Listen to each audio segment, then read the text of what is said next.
The United Kingdom's Ministry of Defense latest intelligence update on Ukraine. October 29, 2023. Russia's Ministry of Education instructed universities to avoid open discussion of negative trends in Russia, further restricting the information space. This makes it harder to have open policy discussions and risks policy being made in an echo chamber of pro-Kremlin views. The Kremlin likely aims to suppress negative perspectives on the war before Putin's expected 2024 re-election bid. Ukraine's Armed Forces General Staff update. There were 40 combat engagements between Ukrainian and Russian forces. Russia launched 1 missile strike, 57 airstrikes, 22 multiple launch rocket system attacks against Ukrainian positions and settlements, wounding civilians. Russia attacked Ukraine with 5 Shahed-136 and Shahed-131 drones, all intercepted by Ukraine. The situation remains active in eastern and southern Ukraine. Russia maintains military presence near the border, continues reconnaissance and shelling. Russia made unsuccessful assaults near Sinkivka, Ivanivka, Andriivka, repelled by Ukraine. Air and artillery strikes by Russia across Donetsk, Luhansk, Kherson, Zaporizhia oblasts. Ukraine continues offensive operations near Melitopol and Bakhmut, inflicting losses on Russian forces. Ukraine launched 16 airstrikes on Russian troops and equipment. Ukraine missile forces hit 1 Russian command post and 6 artillery systems. The Institute for the Study of War Russian Offensive Campaign Assessment. Russian military bloggers claimed Airborne Forces Commander Mikhail Teplinsky replaced Oleg Makarevich as commander of the Dnipro grouping in Kherson. The Russian Ministry of Defense has not confirmed this. One blogger claimed Putin dismissed Makarevich during a recent visit to the Southern Military District headquarters. A Kremlin-affiliated blogger said Makarevich's removal was long overdue due to his handling of Kherson. The blogger added that Deputy Chief of Staff Alexei Kim effectively commands the entire Russian joint grouping in Ukraine. The Institute for the Study of War key takeaways today. Airborne Forces Commander Teplinsky likely replaced General Makarevich in Kherson, signaling command shakeup. Ukrainian forces made gains near Bakhmut amid continued offensives in Donbass and Zaporizhia.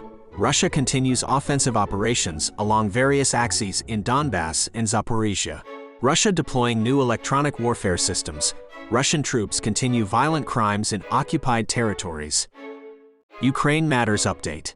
The situation around the Dnipro River is mostly just a Ukrainian raid or reinforced raid. Ukraine is not dedicating major resources there currently. Russia is withdrawing some troops from the Dnipro area, but it's unclear if they are redeploying them to Kherson. They may be going to reinforce Zaporizhia instead. Russia has concentrated around 80,000 troops near Zaporizhia, along with around 2,000 armored vehicles and 600 tanks. This gives them some ability to advance despite losses. The battle for Zaporizhia could last 1 to 2 more weeks before bad weather sets in.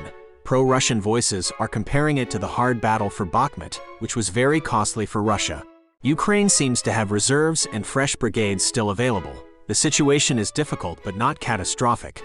Overall, Ukraine wants victories but needs to stay realistic about the situation on the ground based on proven information. Broe update. Russia's attacks in Ukraine are slowing down, with fewer casualties and equipment losses reported recently.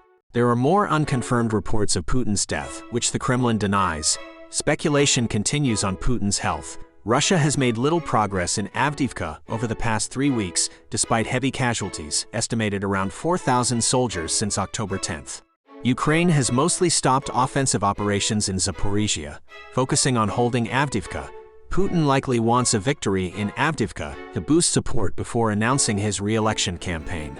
New U.S. House Speaker wants to separate aid packages for Ukraine and Israel, implying Ukraine aid is less urgent. This could weaken support. Stalemate in the war would be seen as a victory for Putin. More Western military aid is needed to avoid this. Many NATO countries are still below the 2% of GDP defense spending target, limiting their ability to aid Ukraine. Russia is bypassing the oil price cap by finding new insurance providers outside the G7 countries. The U.S. economy remains strong, benefiting Russia's export revenues. A recession could hit Russia's finances harder. Russia is reportedly executing its own soldiers who retreat against orders, showing the brutality of its military. Ukraine continues small-scale raids across the Dnipro River in Kherson, diverting Russian attention. China's president seeks a meeting with Biden, perhaps signaling a shift in China's stance on the war.